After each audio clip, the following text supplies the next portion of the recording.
وَلَقَدْ آتَيْنَا إِبْرَاهِيمَ رُشْدَهُ مِنْ قَبْلُ وَكُنَّا بِهِ عَالِمِينَ إِذْ قَالَ لِأَبِيهِ وَقَوْمِهِ مَا هَذِهِ التَّمَاثِيلُ الَّتِي أَنْتُمْ لَهَا عَاكِفُونَ قَالُوا وَجَدْنَا آبَاءَنَا لَهَا عَابِدِينَ قَالَ لَقَدْ كُنْتُمْ أَنْتُمْ وَآبَاؤُكُمْ فِي ضَلَالٍ مُبِينٍ قَالُوا أَجِئْتَنَا بِالْحَقِّ أَمْ أَنْتَ مِنَ اللاعبين قال بل ربكم رب السماوات والأرض الذي فطرهن وأنا على ذلكم من الشاهدين وتالله لأكيدن أصنامكم بعد أن تولوا مدبرين فجعلهم جذاذا إلا كبيرا لهم لعلهم إليه يرجعون قالوا من فعل هذا بآلهتنا إنه لمن الظالمين قالوا سمعنا فتى يذكرهم يقال له إبراهيم قالوا فأتوا به على أعين الناس لعلهم يشهدون قالوا أأنت فعلت هذا بآلهتنا يا إبراهيم قال بل فعله كبيرهم هذا فاسألوهم إن كانوا ينطقون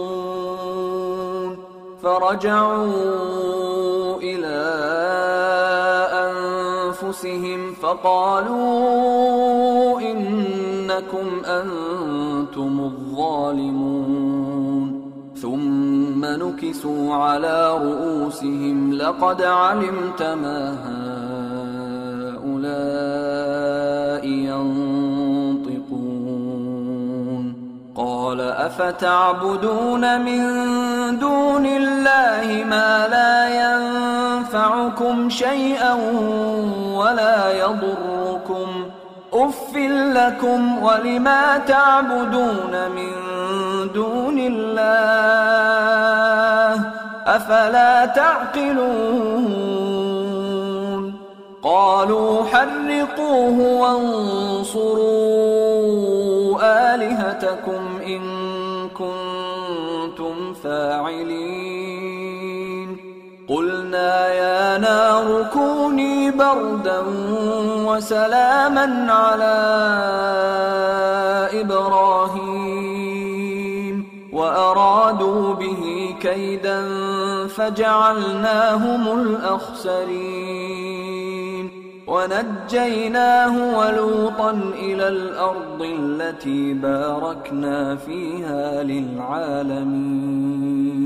ووهبنا له إسحاق ويعقوب نافلة وكلا جعلنا صالحين وجعلناهم أئمة يهدون بأمرنا وأوحينا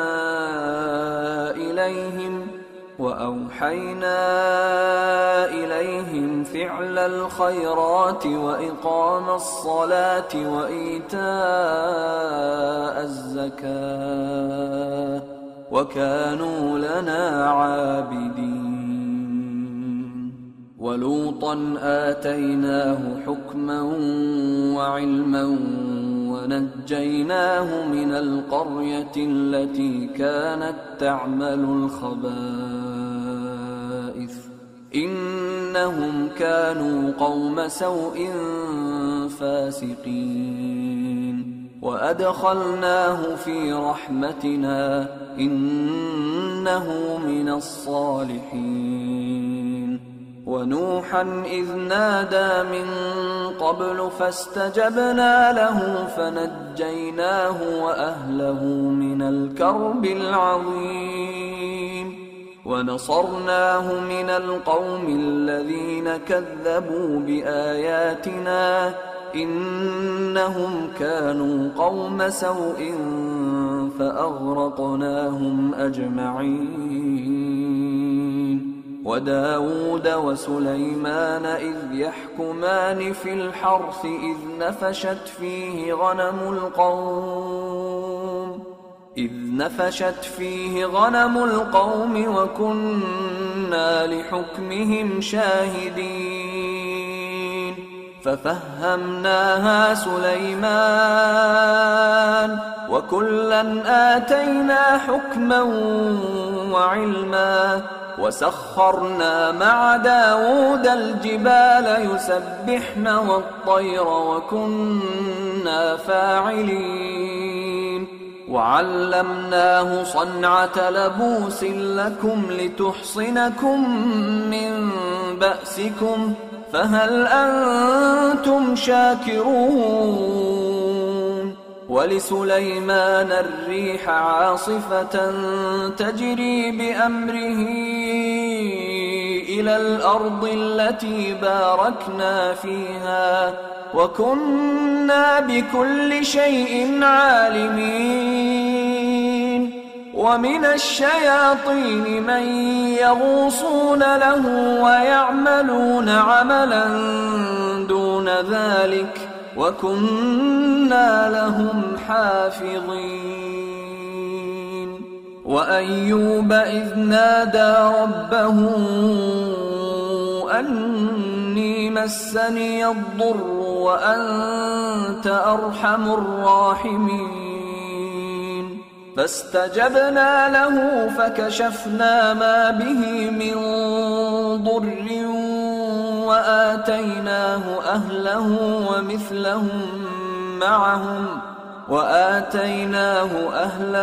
ومثلهم معهم رحمة من عندنا وذكرى للعابدين وإسماعيل وإدريس وذا الكفل كل من الصابرين وأدخلناهم في رحمتنا إنهم من الصالحين وذا النون إذ ذهب مغاضبا فظن أن لن نقدر عليه فنادى في الظلمات أن لا إله إلا أنت سبحانك إني كنت من الظالمين فاستجبنا له ونجيناه من الغم وكذلك ننجي المؤمنين وزكريا إذ نادى ربه رب لا تذرني فردا وأنت خير الوارثين فاستجبنا له ووهبنا له يحيى وأصلحنا له زوجه إنهم كانوا يسارعون في الخيرات ويدعوننا رغبا ورهبا وكانوا لنا خاشعين والتي أحصنت فرجها فنفخنا فيها من روحنا وجعلناها وابنها آية للعالمين إن هذه أمتكم أمة واحدة وأنا ربكم فاعبدون وتقطعوا أمرهم بينهم كل إلينا راجعون فمن يعمل من الصالحات وهو مؤمن فلا كفران لسعيه وإنا له كاتبون وحرام على قرية أهلكناها أنهم لا يرجعون حتى إذا فتحت يأجوج ومأجوج وهم من كل حدب ينسلون واقترب الوعد الحق فإذا هي شاخصة أبصار الذين كفروا يا ويلنا قد كنا في غفلة من هذا بل كنا ظالمين إنكم وما تعبدون من دون الله حصب جهنم أنتم لها واردون لو كان هؤلاء آلهة ما وردوها وكل فيها خالدون لهم فيها زفير وهم فيها لا يسمعون إن الذين سبقت لهم منا الحسنى أولئك عنها مبعدون لا يسمعون حسيسها وهم فيما اشتهت أنفسهم خالدون لا يحزنهم الفزع الأكبر وتتلقاهم الملائكة هذا يومكم الذي كنتم توعدون يوم نطوي السماء كطي السجل للكتب كما بدأنا أول خلق نعيده وعدا علينا إنا كنا فاعلين ولقد كتبنا في الزبور من بعد الذكر أن الأرض يرثها عبادي الصالحون إن في هذا لبلاغا لقوم عابدين وما أرسلناك إلا رحمة للعالمين قل إنما يوحى إلي أنما إلهكم إله واحد فهل أنتم مسلمون فإن تولوا فقل آذنتكم على سواء وإن أدري أقريب أم بعيد ما توعدون إنه يعلم الجهر من القول ويعلم ما تكتمون وإن أدري لعله فتنة لكم ومتاع إلى حين قال رب احكم بالحق وربنا الرحمن المستعان على ما تصفون